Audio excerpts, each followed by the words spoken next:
upside down. In this episode, Audrey and Felix are already getting older already, but they're giving their parents some problems. Tune in, but be careful, they're gonna talk about poo.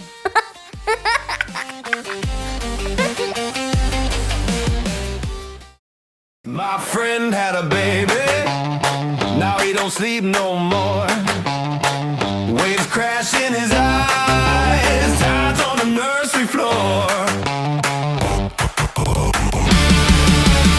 Oh, my friend had a baby. Scott, I'm so excited for you. You're a couple of weeks in, and I'm really keen to hear how things are going. Are they going okay at the moment? Is everything sort of tracking all right? Oh, look, we've got an hour to get through what's going on. There's a few moving parts in Felix's life at the moment, and most of them are being moved by him. We're playing checkers. He is playing 3D chess. And it was a horror show. Like, Tarantino meets, Rodriguez, and it's just messy But at the same time, it's great. It's amazing. I love it. Every second is genuinely cherished. Yeah. But it does constantly raise the question, why are there 8.3 billion of us? How did we get here? How do we get here? It just doesn't make any sense. Well, part of it might be is that we're at that, we've just first surpassed that 6-week mark recently, had our check-ins and stuff, and having those conversations around, the obstetrician, is going to be close to giving us the all clear now to resume certain activities and so on, because we're a couple of weeks ahead of you. So we're having those conversations now, when a mum and dad love each other very, very much, and a baby happens. But it did remind me. God, I'm not 6 weeks past. It's like, all right, clocks are ticking. Let's get a show on the road. There has not been that amount of pressure. We're just having those, those open and honest conversations as couples do. But it did remind me of a conversation that I had with my wife in the lead up to giving birth, and we were a couple of weeks out from giving birth. And, the doctor said, yeah, perfectly fine just to go about your normal duties. I'm like, right, sounds like all your excuses are out of the window, you love. No, I would never talk like that. As she applies the disinfectant to the enormous wound across her abdomen. No, this is in the lead up to the pregnancy. As I'm it's a lead up to Yeah. no excuses. Definitely no excuses. Yeah. No. I would never put pressure at all at any stage. But this is in the lead up to giving birth.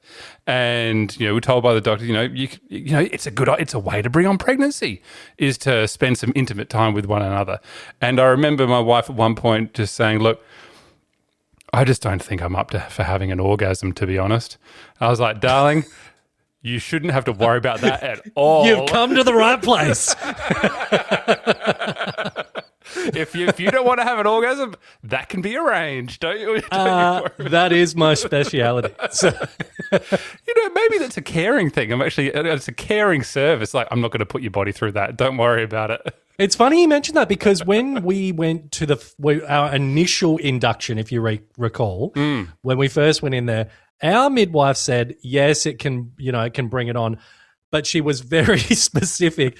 The words she used was, you will need a gallon of semen to influence the baby coming out. She goes, it's an old wives' tale. You need a lot of it. And I was just like, well, I'm pretty backed up. So ever since your wank chamber or whatever, your masturbation station. That's the last time you've been checked out. In solidarity. Just in case you haven't cottoned on, we're talking about sex. But anyway. Yes. Yeah.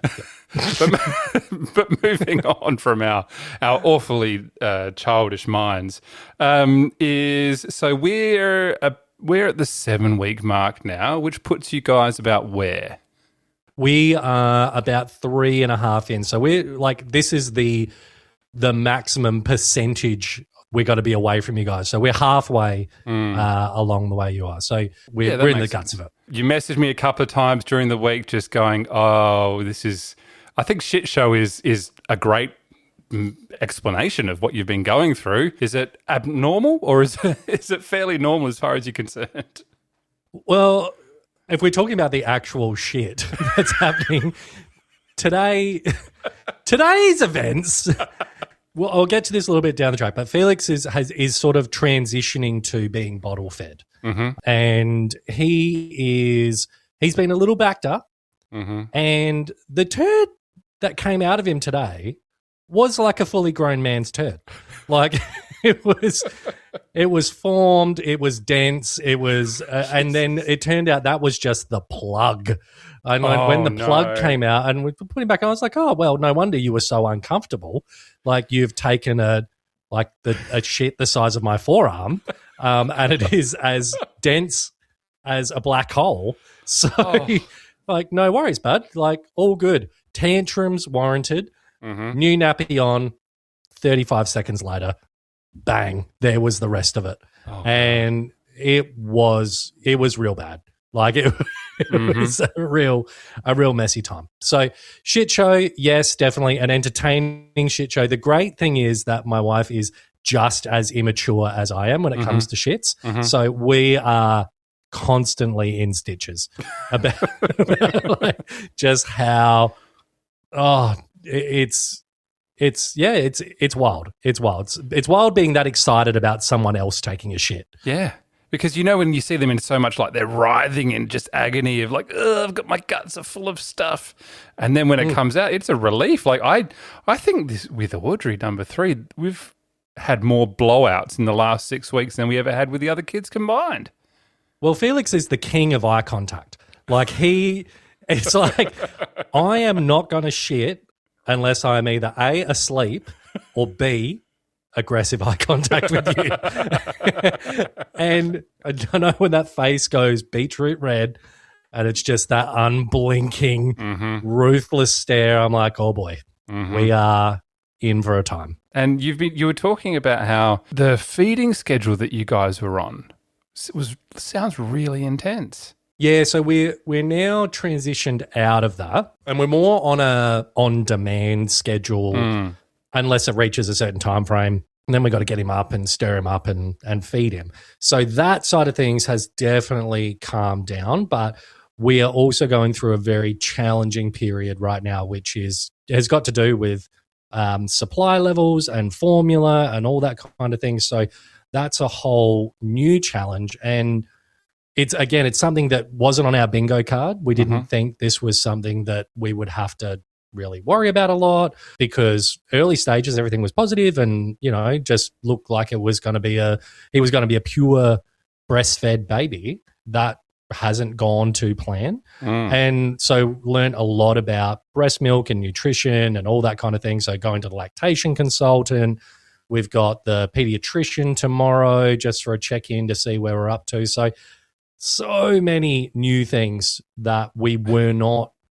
It's not that we're against learning about it. It's just we weren't thinking these were things that we were going to have to learn about. So you're doing a mixture of the breastfeeding and formula now and bottle feeding.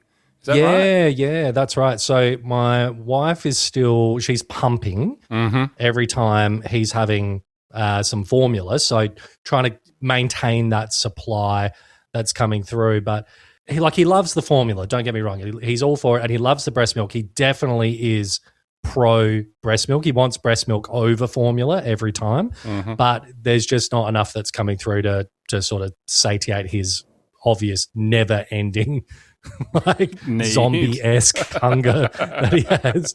So that's a whole new area of expertise that we're building in our household.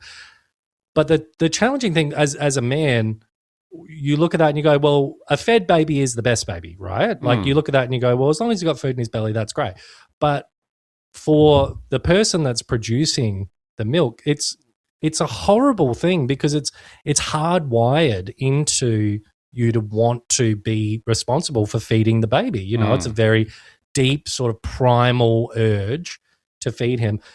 But Felix, and I'm going to say this right now, and I want him to listen to this in the future. This is your fault, buddy. Like, you're not latching. This is on you, right? So there was a turning point. There was a feed that happened. And the problem is I have photographic evidence of the turning point for him. And I think I sent it to you. It's when he's in his little brown jumpsuit and he's got milk all over his face and he sort of looks like that derelict. He's drunk on milk. Yep. He's drunk on milk. He's having the best time of his life. That was the last time he latched. No. Every time after that, the boob comes at him and he is in hysterics, screaming, tensing, red-faced, won't have anything to do it. Won't grab the nipple, won't grab the shield. No fucking way is his response. Not interested whatsoever. In fact, not just not interested, mortified that you would even suggest that I drink out of this breast. So it was, and we had no fucking idea what was going on. Yeah. Like he just suddenly hated it. And it was so insanely emotional for both of us because we were like, why is he upset? Yeah. Why is this making him so distressed? And so we go to the lactation consultant, we try all the different positions, we do just no interest whatsoever. But he'll take the breast milk out of the bottle like an absolute greedy goose. He'll go to town on it. Yeah. Nearly sucking the teat off of the bottle with enthusiasm.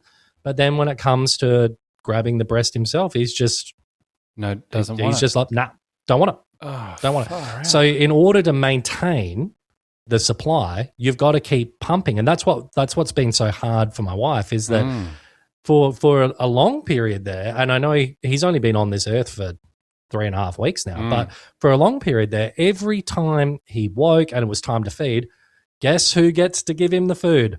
This guy, Papa Bear, is the feeder. He's there feeding, burping, changing, doing all the really hands-on, parenting thing, the really exciting thing. And then my poor wife's there just attached to a machine like a milk machine. And she's missing out on all this amazing, oxytocin sort of development and bonding and all that kind of thing. So that's been hands down the most challenging thing in our household. And that's why we've now made this decision that we need to move to more of a bottle-fed arrangement, even if it's part breast milk and part formula, because my wife's just missing out on all this amazing stuff. And I'm selfishly there, gobbling it all up. Yeah. But that's so unfair on her that I'm having all of this, this brilliant, and I genuinely mean this. I'm not saying this in a way like, oh, I really love it, but it's a chore, so please do it yourself. Kind of, horrible masculine wankery kind of thing. Like I genuinely mean it. I love it. And I go, wow, this is such a magical, special thing that I'm doing. And she's missing out on it because she's hooked up to one of various pumps that we have in order to try and fill those bottles up. So it's been hard. It's been really, really hard, much harder for my wife than for me. But yeah, again, an area that we didn't really think we needed to worry about. And then you've got the mental health flow on, which is pretty, it's hugely jarring. Yeah. And challenging and, kind of navigating through that as well and having to make some big decisions about what that looks like. Yeah. Oh, that must be really tough. I take great joy when, I have to ask my wife, oh, are you going to be pumping anytime soon? Because, I'd love to do a bottle feed because it's quite a lot of joy just to sit there for 10 minutes, just rocking back and forth and feeding with the baby bottle and they're looking at you and they're drinking it and you're like, hey, look, I'm actually pretty good at this. This is working out really well. I can touch on that experience, I guess, only in the slightest so far and touch wood, Audrey decides to keep doing what she's doing. But that first week when we were in the hospital and we had the same thing of doesn't want to latch, we'll take the bottle, but the boob, absolutely not, no thank you, but would take it with a nipple shield. She was like, if there's a nipple shield on there, I am all over it, baby. We had the exact same thing going with Felix for a while, and we were like, okay, well, we'll just use a nipple shield. That's fine. Yeah. And he was happy as a pig in shit just to nibble on that shield. But then, for some bizarre reason, you'll have to ask Felix because I don't know why. He was like, nah, that's it. I hate this and I hate both of you and give me the bottle or else. Yeah, we had the theory because Audrey was in care for the first 2 days of her life, and all she had was a bottle feed. So was she used to only having the plastic, and then it was a nipple shield only, and then my wife's like, "Oh, why can't you just feed normally? I just want to be able to feed you." And we started having those conversations around, "Oh, we're gonna have to carry the shield with us wherever we go.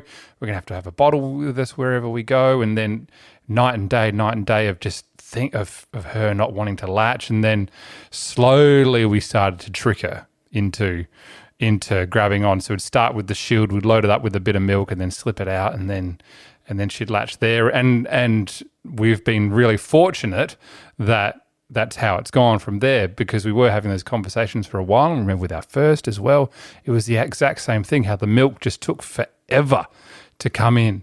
Just like, is it ever going to happen? Like, will it happen? And it was, even weeks of waiting for this milk to drop. And then it finally did. And it was like feather touch would send a tsunami flying through the air. That must be really tough. So what, is it sort of just a wait and see at the moment? Or is it just you're going to keep playing kind of a bit touch and go. And I'll just sort of round back because it's 100% worth mentioning.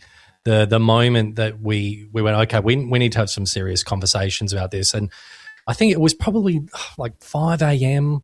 or something like that. And Felix has been a little bit ratty, and, he was making his various bleats, and, he was kicking his legs and all that kind of thing. And I think my wife said, "Oh, I think he needs to be changed." And I said, "No, that's his sound when he wants a bit more food." And it just fell out of my mouth. Yeah. And I didn't even think about what the gravity was behind that comment. Yeah. Was, I know these sounds better than you do. And I look back at that and I go, what an insensitive fucking dickhead in that moment. I don't know, it's at 5 a.m. and everyone's tired and we're doing things. But I look back at that and I go, that is without a doubt one of my largest regrets throughout this entire, raising the child thus far. I mean, look, there's been other events like when I hit him in the face with a tennis ball. He's like a week old. Like, get your mitts up. Which you openly admitted to me very, very quickly. I just hit my son Well, with a tennis ball. I needed to get it out into the universe. And I was like, look, I've nailed him with a tennis ball. It is what it is. Let's all move on.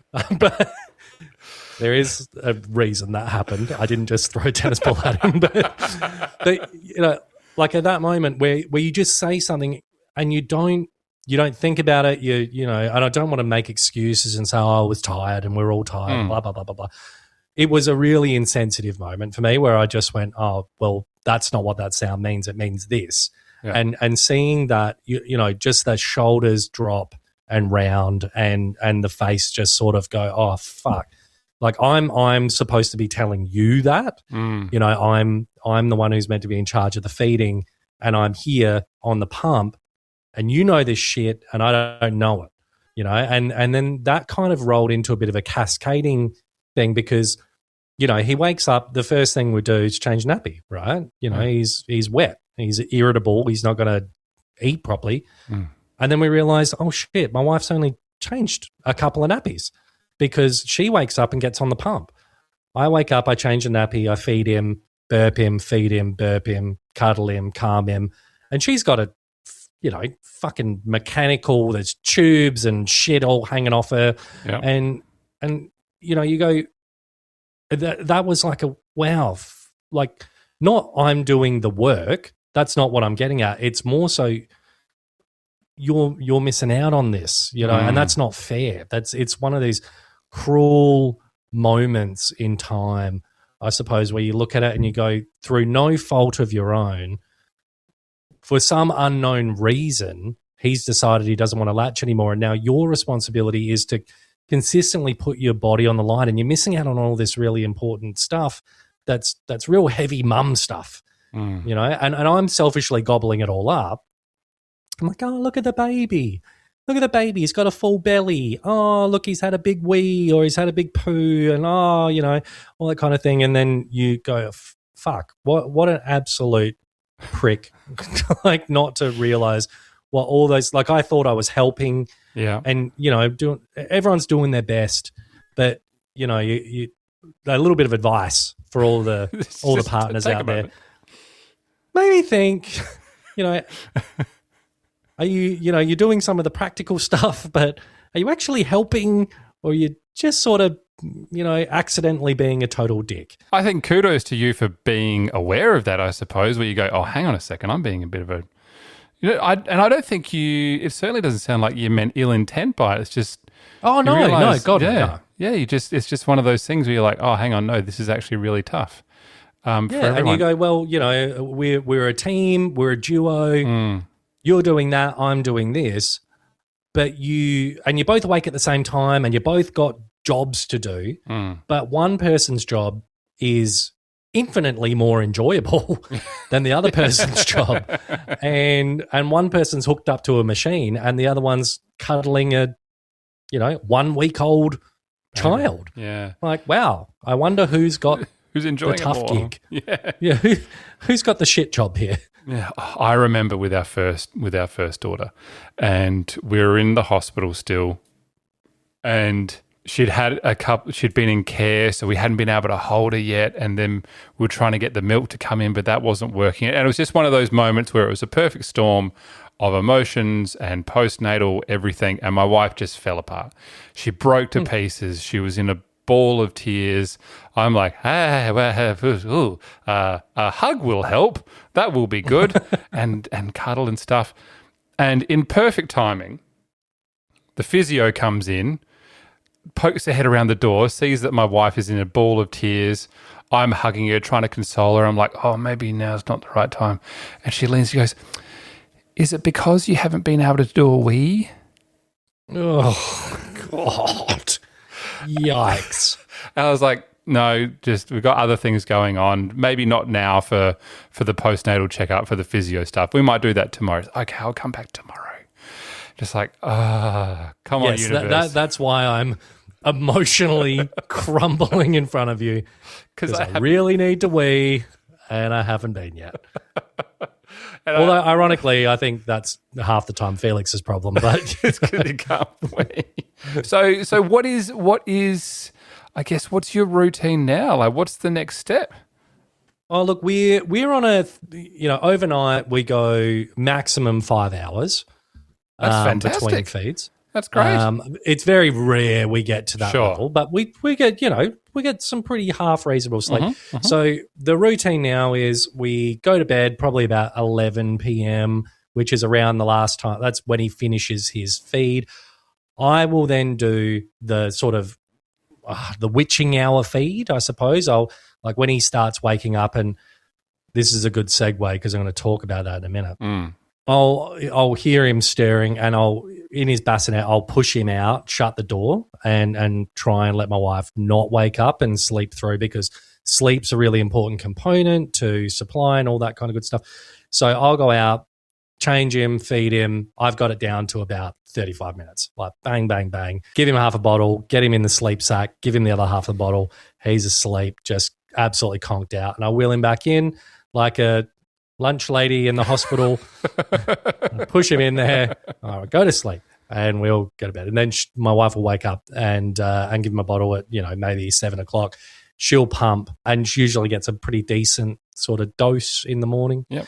And then throughout the day, it's kind of like normal. We just take it in turns. Sometimes she does 2 in a row, sometimes I do 2 in a row. There's no sort of hard, fast rules. It's just making sure he's fed and my wife is pumped numerous times throughout the day. So it's become a lot less, sort of glamorous and stringent and driven by these hard, fast rules, which is also like a huge relief on our sanity, because that, sleeping for a maximum of 90 minutes at a time, and oftentimes missing that sleep window because he's up and he doesn't want to sleep. It's made life a lot easier. So sleep-wise, we're pretty good. We're doing pretty right. When do you try for a breastfeed? Does that still happen throughout the day? Look, what we're trying to do is create a positive association with the breasts. Every now and then we'll give him a little shot, give him a little go. We never do it when he's proper starving and hysterical. That's, the worst thing to do. But, lots of skin-to-skin contact, and after he's had a little bit of a feed, we'll let him sort of lay next to the breast, and he might mouth a little bit, and he might give it a bit of a chew. And that's kind of... You're like, buddy, this is how you do it. Come on, jump in. We're not trying to force anything. If he wants to go for it, he can go for it. Right? It's there.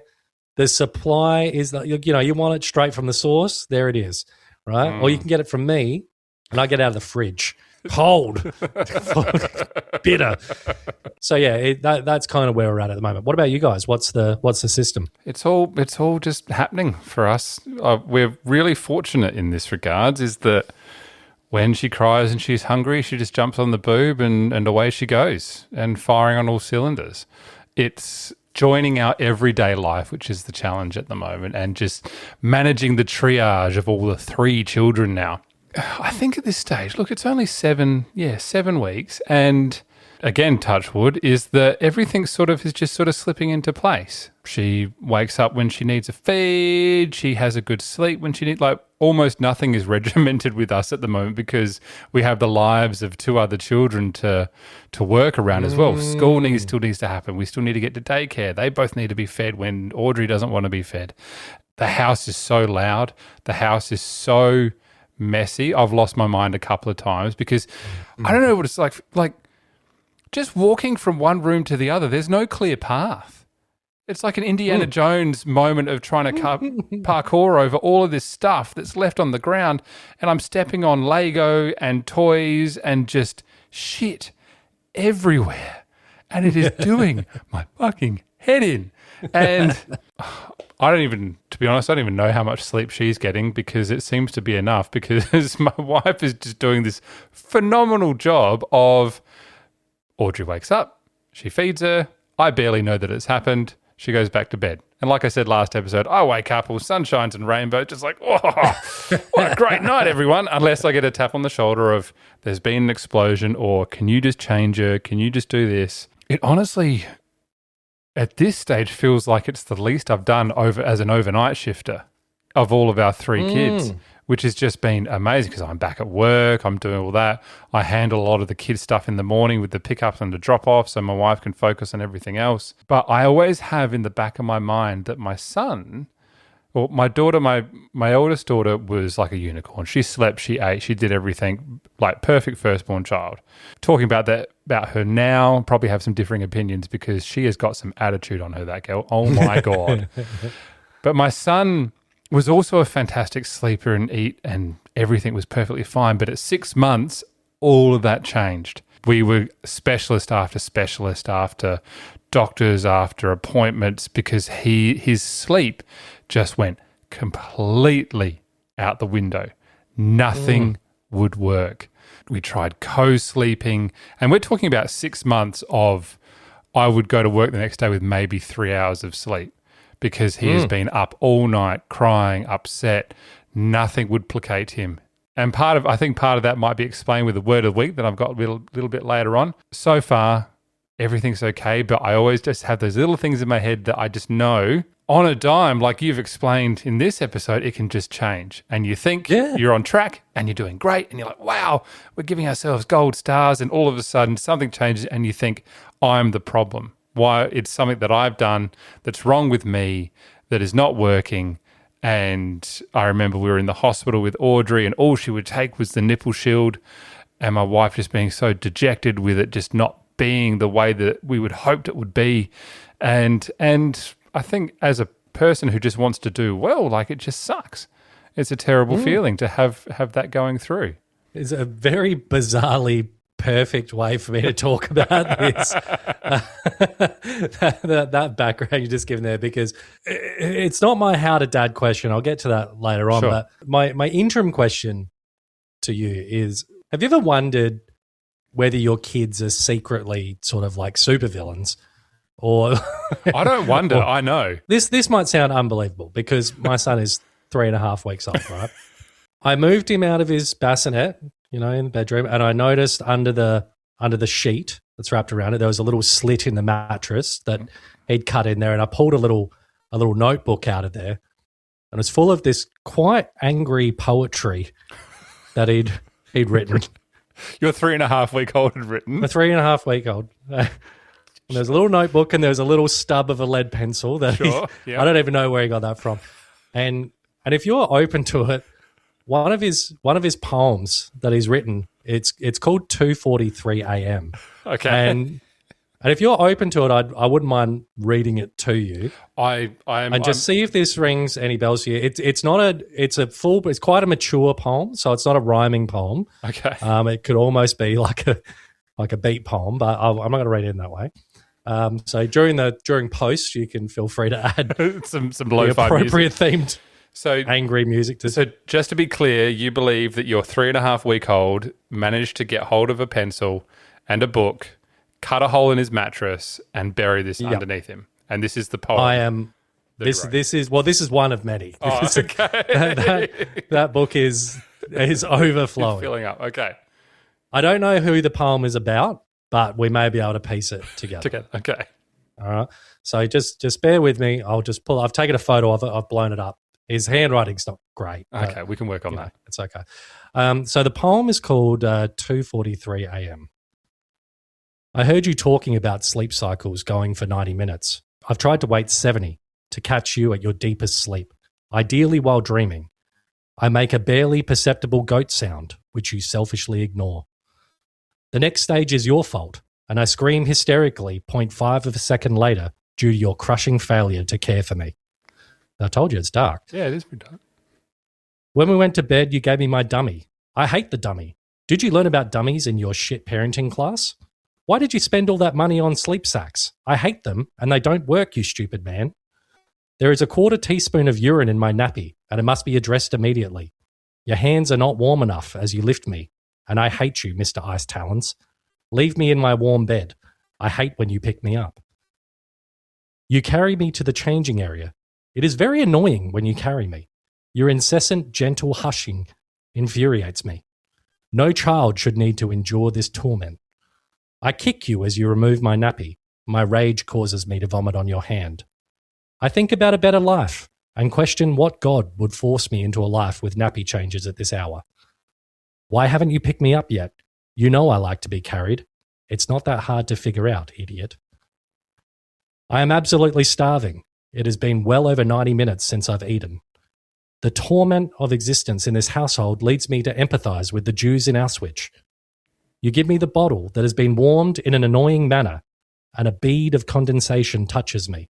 The screams that followed are well deserved for the torture you have inflicted. I slowly pass out drinking the bottle, and my Moro reflex occurs. This is why I need the sleep sack, Dad. Why am I not in the sleep sack, Dad? Put me in there before you feed me at this hour, Dad. I love the sleep sack. I notice you're not carrying me. I love being carried. Why do you deprive me of things I love, like being carried, my sleep sack, and my dummy? You know I need these things to fall asleep. Maybe I would be better off in an orphanage. You're clearly not good at this. I make a goat noise, which symbolizes my displeasure when you put the sleep sack on me. I hate the sleep sack. You have failed me again. You put in my dummy. I hate the dummy. I spit it out in anger. I cry because I love my dummy and I miss it. You turn the lights back on and I'm staring at you already. I bleat at you like a disgruntled goat. You get out of bed and put my dummy in. I hate the dummy. I shit myself in protest. Life is pain and this house is a prison. And that's from a 3.5-week-old. Jesus Christ. It's dark, right?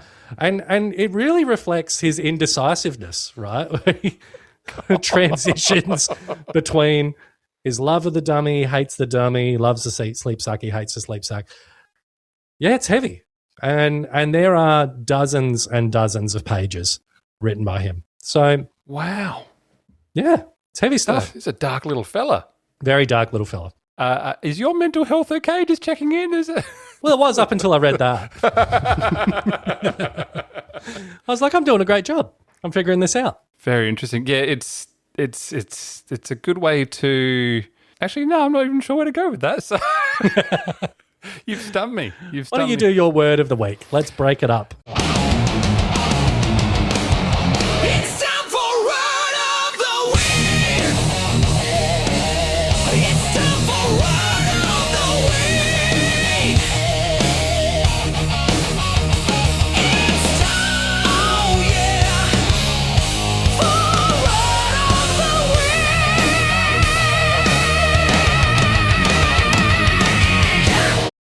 Scott, this week's word of the week, and would you believe, contrary to common belief, that I've been reading a little bit recently, and there is a book that I have got a little word of the week for you at the moment. And this book is called The Wonder Weeks, a stress-free guide to your baby's behavior. But this week's word of the week is leap.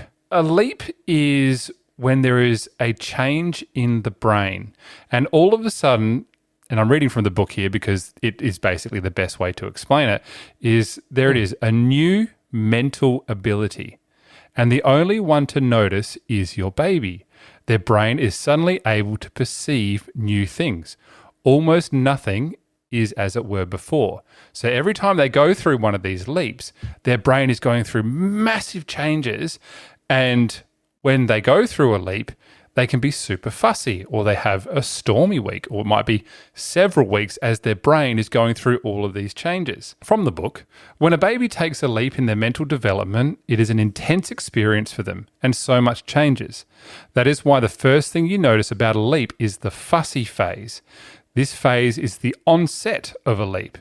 Characteristic behaviors during this phase are crying, clinginess, and crankiness. But interestingly, the very first leap that happens is at about 4.5 weeks, and it lasts for a week. And on a dime, every 3 of our children have started their fussy week exactly on time. No shit. There's like medical science behind this stuff and everything. It's crazy. Yeah, like they've done the research. But yeah, that first leap happens around then. There's 1, 2, 3. The fourth leap lasts for 5 weeks. There you go. That's fun. But this first one, I guess they're just leading you in slowly with just 1 week of fussiness. So some more details from the book here on leap number 1, which I think you will be coming up to in the next week. So something to look forward to. There are a number of indications in babies aged approximately 4 to 5 weeks that show they are undergoing enormous changes that affect their metabolism, internal organs, and senses. For instance, at this age, your baby is likely to outgrow problems with their digestive system that they may have had initially. The metabolism of a baby also changes at this age. You may notice that they're crying real tears for the first time. Furthermore, parents notice that their baby stays awake for longer periods now.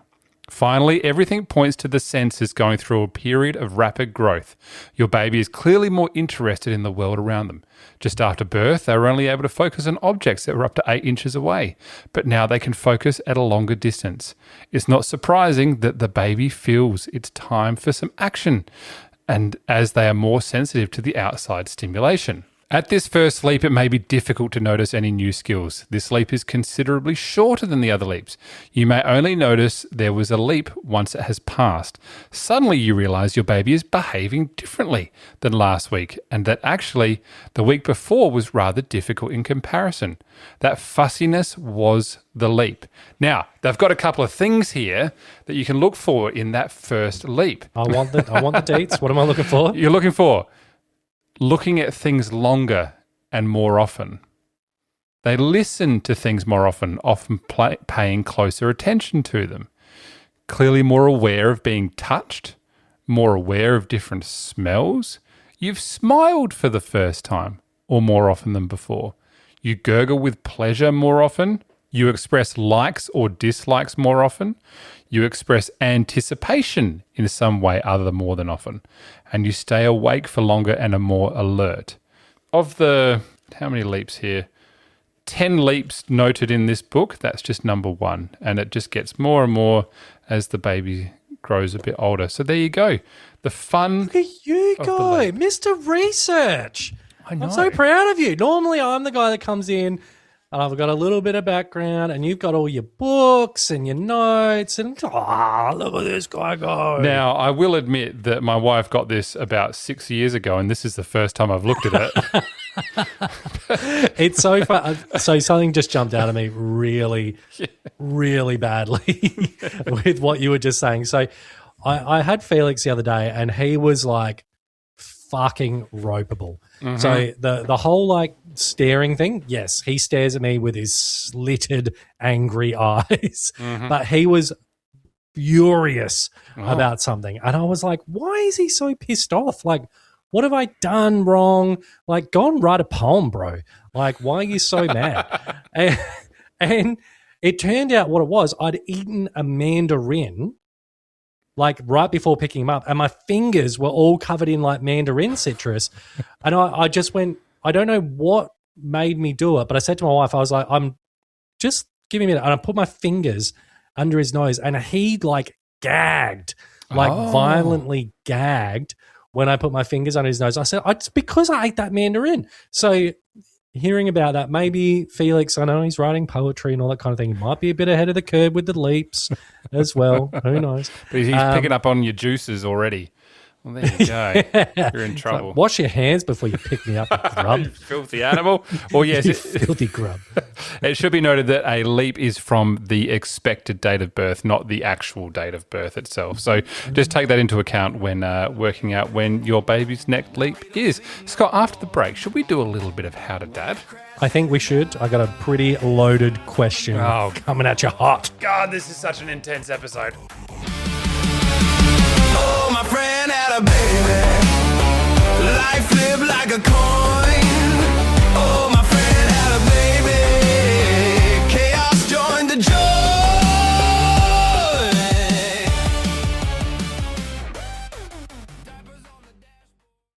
Huh, what an interesting poem. Scott, I got one for you. Ready? Roses are red, violets are blue. You know what stinks? My daddy. Anyway, give us 5 stars. Love you. Bye. Parenthood's a dubstep drop, not some easy dream.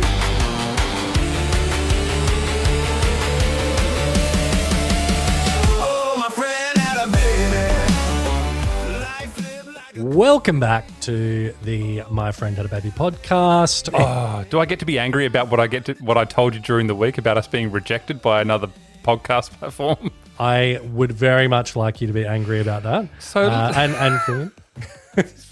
Well, like, is this niche? Is men's mental health and caring about being dads so niche that when someone says, "Hey, we really want to add to our podcast network and reach out if you've got a great podcast, and we'll throw you in the mix," and so, "Hey, we've got this podcast about being a dad," and the guy's like, "Oh no, we only really do stuff with murder mystery. We're not interested in your podcast." The sensible answer to that, and I'm so sad that you didn't take this opportunity, was you could have sent 3 photos, one of each of your children, and said, right, who's on the chopping block then? Well, I haven't replied to that email yet, so there's still time. Well, no, I'm not bitter.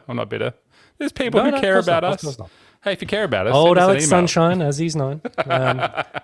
Anyway, yes, let's get into your How to Dad. What is it? Yeah, How to Dad. That's right. How to dad, how to do, fix a boo-boo or a shoe, got a tantrum, got no clue. How to dad, it's in your hand, step by step you'll understand. How to dad, you're the man. This week's How to Dad, I'm going to ask the question and I'm going to provide the context. All right? Okay. So my question to you, Alex, is who do you listen to? Like, who are the people that you listen to for the advice on the baby? And I'll tell you why I'm going to ask this question. And look, you know I am pro midwife. You know I am pro, people in the community with experience and all that kind of thing. I don't want to gobble up all that knowledge and all that. Now, we hadn't I'll call it an episode. Yes. It was more of me having a little mentee bee Oh, yeah. at 1 a.m. Yep. in the hospital. And it was when Felix was just a little babinia, our little jaundice baby, as he were. He's all yellow, and he's trying to get that colostrum in him, and we're trying to, feed him as best we can. I'm hand expressing my wife at this point. I've got the little syringe in there. It's all very hands-on. It's all very mechanical, right? So I know we spoke about that previously. Now, we had a parade of different advice in the hospital from the hospital staff. There, every time the shift changed, we got a different piece of advice of how much colostrum the baby needed. So the worst experience we had, and it's making my blood boil just talking about it now, was we had a certain hospital member. I'm not going to say what their discipline was, but they asked, how much colostrum are you getting with the hand expressing? And I'm there, King Kong, beating my chest. I'm like, I'm the colostrum king. I'm fucking getting like 2 mil a squeeze. Like I am the king, right? So happy with myself because the last person that came in told us you only need 1 mil. 1 mil, that's pretty sweet. This person said, oh, well, that's not enough. You need a minimum 4 mils every feed. Every single feed needs 4 mils. So we're like, well, fuck. Okay, we've been underfeeding the baby. So we're on that 3-hourly feed cycle. I'm there squeezing, massaging, got my syringe. I'm pulling it out. It's taking an hour and a half per feed cycle. Remember, the feed cycles go for 3 hours. So it's taking me an hour and a half to batter and bruise my wife's breasts to get this 4 mils out of her. The next person comes in and says, why is everyone in the room crying? And I'm like, oh, because I've got to get the 4 mils out. And she's gone, 4 mils? Why are you doing that? That's way too much. And I'm like, well, I've been doing this for like 12 hours now, and I could use a little bit of a guideline on how much I'm actually supposed to do. So I ended up, long story short, I ended up calling a meeting in the hospital, sleep-deprived dad. And I said, right, I want the nurse unit manager. I want this person. I want this person. Let's get together. Let's get in a room, and I want you all to tell me what I'm supposed to be doing. Yeah, wow. Because I am absolutely, I'm bringing pain to my wife to feed this infant child, and none of you can tell me how much fucking colostrum he needs. Yeah. So my question to you, it's a broad one. And I say this, I'm coming at you as a guy with 1 kid. You got 3. So a broad question, how do you know who to listen to?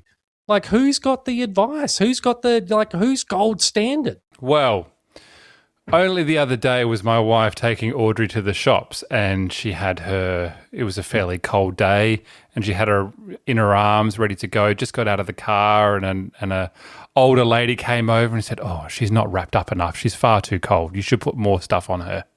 And and my wife, the patron saint of patience that she is, was like, no, she's warm enough, thank you. Yes, she's very cute. Da, da, da. I think in the back of her mind, she was telling this old lady to go and get fucked. Everyone seems to have an opinion, right? And we are at the point where it makes you wonder, why does everyone have an opinion? Why isn't there just no, this is what you need. This is the outcome of this.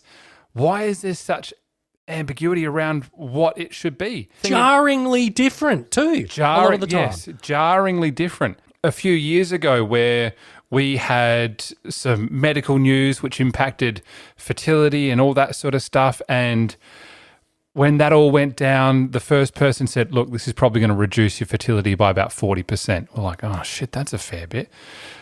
Next shift, look, it's probably only about 30%. Next shift, oh look, you might be losing about 15% fertility. And like, yikes. What's the fucking answer? Like, what is the actual thing? Like, what is the thing? Where are you getting these percentages from? Where is the medical paper that says that it may be between 40 and 15%? Like, come on. Well, going back to that 1 a.m. meltdown that we had, the person that came to our room at that point in time just happened to be, accidentally, there was nothing planned in this, just happened to be a lactation consultant. She answered the call bell. It was purely by chance. We're in there. My wife's all black and blue on the chest because I'm in there getting that 4 mils. She was the one that said, oh, no, that's too much. You're getting way too much. And I said, well, you need to go back to your office and get on your computer and write that out, print it out, print 2 copies, one that I'm going to put up in the room and one that you're going to put in our file. And then anytime some fucking person decides to come in here and tell us we're doing the wrong thing, I'm going to tap that piece of paper. And she did it. And then everyone was happy. And it's so hard. You know, we go to so many appointments these days and all those sort of things. And I always find my wife and I have talked about it and we've sort of processed all of those different bits of information is I'll just call my mum and be like, hey, we've got all this information. What do you think?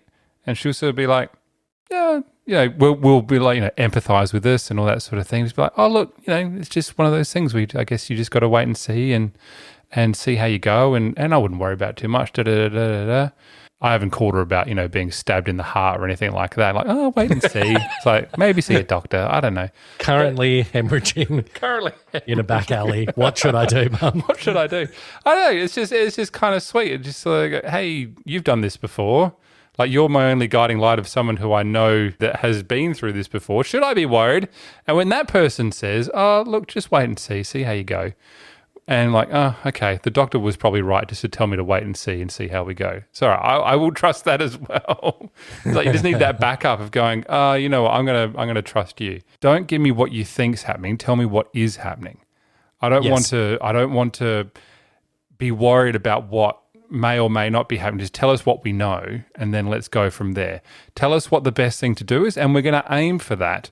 We're not going to be upset with sort of maybe only getting 0.5 ml of colostrum out or anything like that, because you're right. Like, I remember being in there, action man, trying to get the colostrum out, and I was getting frustrated. My wife's like, you're actually hurting me quite a lot. I'm like, I know what I'm doing, when in fact I probably didn't. Well, we got to get that ml of colostrum out, because what you want the best for everyone, right? And you're just like, I want my baby to be happy. I want my wife to be happy because she's getting upset that the milk's not coming in or anything like that, and I just want to help. And when someone comes in and goes, no, you're not doing it the best that you should be doing, you're like, well, I may as well just go home. And look, I don't want this question to be framed that I'm shit canning anyone, but there's an answer, right? There are answers to these questions, and like, I like statistics, but I don't like made up statistics. No.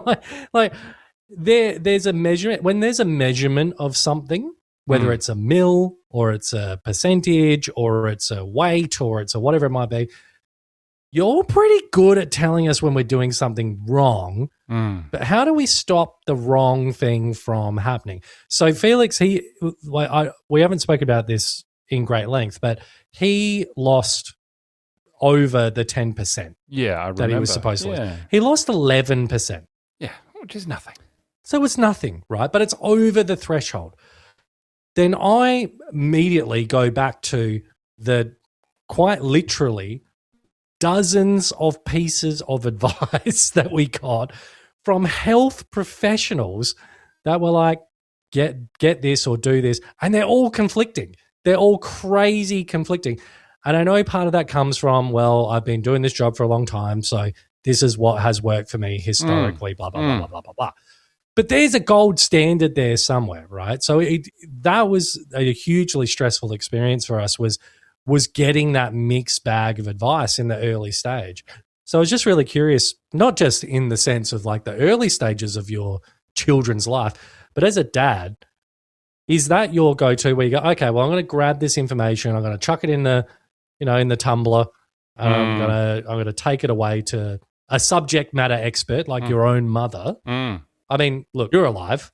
Yeah, I made it this far, so she did something right. You've reproduced. You don't live on the street, you know. No, not yet. I've seen you gnawing on a piece of cardboard once, but, you know, it's fine. Occasion. It's okay. Yeah, turned out all right. Nutrients in that. So the answer to this week's How to Dad question is just get on with it. Just deal with it and stop being a man baby. I think that's great. And what I wanted to do, Scott, I wanted to finish off with another book that I've been reading. Oh, boy. This is called it's the new revised edition of The Pregnancy Book by the doctors and staff of the Royal Hospital for Women, Sydney. Now, this book has got a whole bunch of stuff in here, and there's a note on the front here to my mum with love and happiness, dated the 10th of the 11th, 1987 from my dad. So this is a book that has been doing the rounds for, Jesus Christ, 39 years. Okay.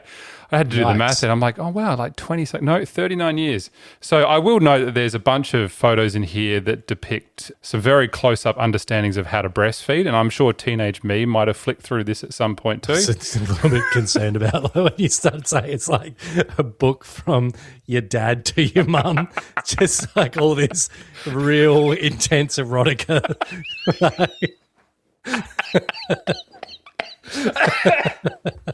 I haven't come across those yet. They might keep them behind the bookshelf. I'm not It's sure. like that jail book where he's cut out the inside and it's just a bunch of Polaroids fall out. Just like the earliest dick pics available. It's like a blurry Polaroid. Blown out photo of a bulging pants.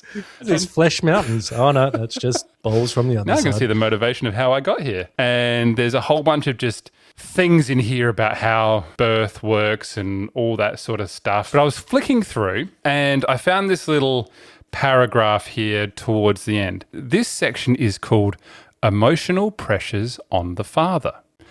And I'd like to read it to you now. The traditional view of the Australian male is that he is supposed to be uninterested in babies, does not want to help, and is more involved with the boys than with home life. Lads. Lads. If the father is like that and will not change, he will be a problem. If he wants to change these attitudes, then he must be helped to do so. The involvement of fathers is becoming a more accepted approach. This is 1987, by the way, so, fist up to the boys. Not in the boys. Yeah, you know what I mean. Fathers must know how much physical and emotional strain is involved in child rearing. They should learn to help physically with meals, housekeeping, shopping, and so on. They should help emotionally with making decisions and by telling the mother how well she is coping, as too few people are likely to be supportive. The father will quickly realize that communication with his spouse is very difficult early on when she is tired, unstable, and worried. Accordingly, he should be considerate and understand, particularly in the re-establishment of sexual relationships. He cannot afford to be the anxious one in the house. His role is to ease the load, not add to the pressures. If he has to be away from any length of time, he should be aware of the increased emotional load this adds to the mother. Fathers soon realize that the baby's responses to him are different to those received by the mother. Mothers are a testing ground for new skills, whereas father is a play object. This will become more obvious after the first year when the mother deals with the child's discipline and the father is able to simply enjoy the child. Yikes. I'm assuming this is going to land somewhere we'll see. Problematic. We'll see. These different responses do not represent more love or more caring by the child for the father. It is just that the child has and will always have a different relationship with the mother and the father. So yeah, there you go. A bit of advice from 1987 about the emotional pressures of the father. It's so problematic. Well, I think there are some good points in there. Particularly, There's some good points that are scaffolded by a lot of problematic points. I think It's like, you know when the mother of your child's just being emotional, and she's not doing enough to unstable to make you understand why you need to be involved before you become the fun one. I can see in here the early stages of authors trying to tell fathers to pull their socks up and just get in there and get involved, which I can appreciate. Basically telling dads to back off because you're not going to be jumping in the sack anytime soon. The fact is that this book seems to be aimed at mothers expecting them to tell their husbands this or their partners this is probably a bit problematic. And Did your dad underline all those sections for your mum? I have to go through see what's highlighted in here. No, but remember, he gave this to my mum for her to read. So I don't know whether he actually read it, but I'm sure they will let me know in due course when this is shared with the public. So there you go. I feel like that's rounded quite well with this week's episode with everything that we've talked about. There are some. I guess things that are probably haven't aged too well in this 40-year-old book. But I like that there is stuff here that is, is telling dads, pull your socks up, have a crack, and, just be involved. Just get involved. I think that's honestly the theme of the majority of these episodes is just be involved. It's fucking great. We've done episodes where it turns out if you're involved, you get superpowers. We've done episodes where, you're involved and your kid is literally a billion times better than it could have been if you weren't involved. Even in the 80s, they were saying you should be involved. Granted, in the 80s, in this piece of educational literature that my darling co-host here has decided to grace us with, which is obviously the woman is not doing enough to educate the man. Oh, there's all the hints are there, like the breadcrumbs are there. Just follow them along, be involved, be a good dad. Yeah. I think half the battle is turning up and staying there, like stay present. And as a guy, not talking on behalf of Alex, I know you're very involved with your kids.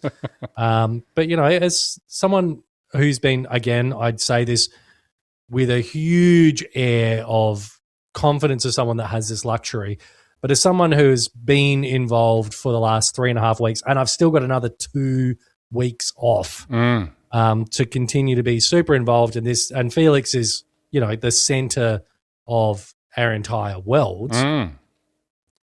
Man, it's great. Yeah. It's so good. Like being around him and watching him do weird shit and then watching him do weird shits. And then, he's, he won't latch, but he'll suck on my wife's nose. And he does stuff like that. And I'm like, what's wrong with, why are you this way? And then I go, probably something dumb I've done. Yeah. But yeah, just be present. Great way to finish the episode. Thank you, Scott. It's been a fantastic episode. We've covered many things, including my perception of very, very dark poetry, which apparently was actually meant to be a lot more lighthearted than I was expecting. A discussion on all sorts of things. How's your mental health? You know that we lie about that. That's fine. Push it down. Push it down. Oh, deep down. Why would I share this as we get into, what is this, episode 15 of sharing everything about our private life? Just absolutely opening up about everything except how we're truly feeling. Oh, God, no. No, we would never do that. Yuck. I'm sure we'll get a guest back on at some point. You've probably had enough of us just wobbling with each other for episodes now, but I guess there's been some mildly important things happening, which is all fair enough. Anyone at home, if you have any questions that you'd like or any suggestions or whatever it may be, you can send us an email. And Scott, that email is... hello@myfriendhadababy.com.au. Don't forget, we've also got the Facebook and the Instagram. We've got all the sorts of things that you can contact us through. We religiously keep those updated as well. And don't forget to subscribe if you aren't already and leave us a review, because that really helps us find new audience members. So if you haven't given us a 5-star, give us a 5-star. I'll always take one more, Yeah. I'm happy with the thousands of admiring fans. Yes. I'll take one more. I'll take one more. Yeah, if you're a listener, if you're a regular listener, we're just going to give you a little job. Just a little job. Just tell someone. Just tell someone in your life after this episode about the podcast, and we will be forever grateful. Something like that. Something motivational. Well, on that note, it has been an absolute delight to spend time with you again, Alex, and looking forward to sharing the next little chapter as we trundle along. Yeah, good luck with the leap. You're going to have the leap between now and the next episode. Oh, boy. Might go back to work a little bit earlier. We'll see. And for all you tired parents out there, your dad in your poetry book, your enemy in your death notebook. Oh, my friend had a baby. Chaos joined the joy.